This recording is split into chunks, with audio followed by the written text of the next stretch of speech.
Assalamualaikum warahmatullahi wabarakatuh. Perkenalkan, nama saya Hera Jakira. Saya dari kelas Akuntansi Syariah 2C dengan NIM 2204040056. Saya akan menjelaskan sedikit materi pemeriksaan pajak dan surat ketetapan pajak. Yang pertama itu ada istilah dan tujuan pemeriksaan pajak yang berdasarkan pasal 29 Undang-Undang KUP yang bertujuan dari pemeriksaan pajak yang menguji kepatuhan memenuhi kewajiban perpajakan dan tujuan lain dalam rangka melaksanakan ketentuan peraturan perundang-undangan pajak. Istilah pemeriksaan pajak ialah pemenentasan permulaan di mana ini mengandung maksud permulaan pajak untuk mendapatkan bukti permulaan tentang adanya dugaan telah terjadi tindak pidana dan di bidang perpajakan. Dan kedua, ada ruang lingkup pemeriksaan pajak di Indonesia dibedakan menjadi dua, yaitu pemeriksaan lapangan dan pemeriksaan kantor.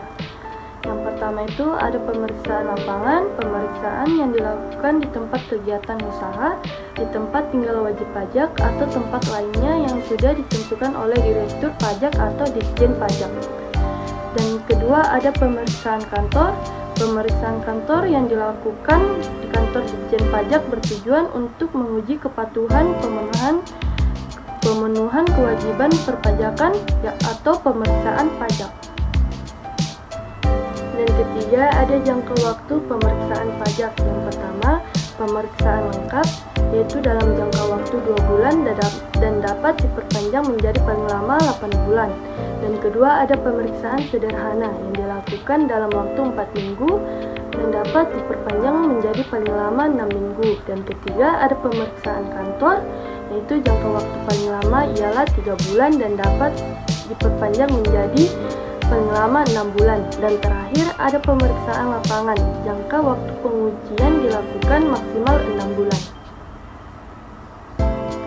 Dan keempat, ada standar umum pemeriksaan pajak yang merupakan standar yang bersifat pribadi dan berkaitan dengan persyaratan pemeriksaan pajak, seperti tidak mendapat pendidikan dan pelatihan teknis yang cukup serta memiliki keterampilan sebagai pemeriksa pajak.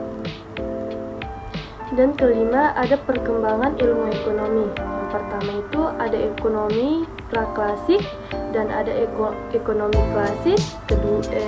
Ketiga ada ekonomi marxisme, dan keempat ada ekonomi neoklasik, dan kelima ada ekonomi Keynesian, dan keenam ekonomi modern, monetary dan teori. Dan terakhir, kenapa terjadi selisih uang kertas dolar dan rupiah terjadi penjajahan mata uang? Yaitu karena pajak yang terutang adalah pajak yang harus dibayar pada suatu saat nanti dalam masa pajak dalam tahun pajak atau dalam bagian pajak sesuai dengan ketentuan peraturan perundang-undangan perpajakan. Dan tahun pajak ialah jangka waktu 1 tahun kalender kecuali bila wajib pajak menggunakan tahun buku yang tidak sama dengan tahun kalender.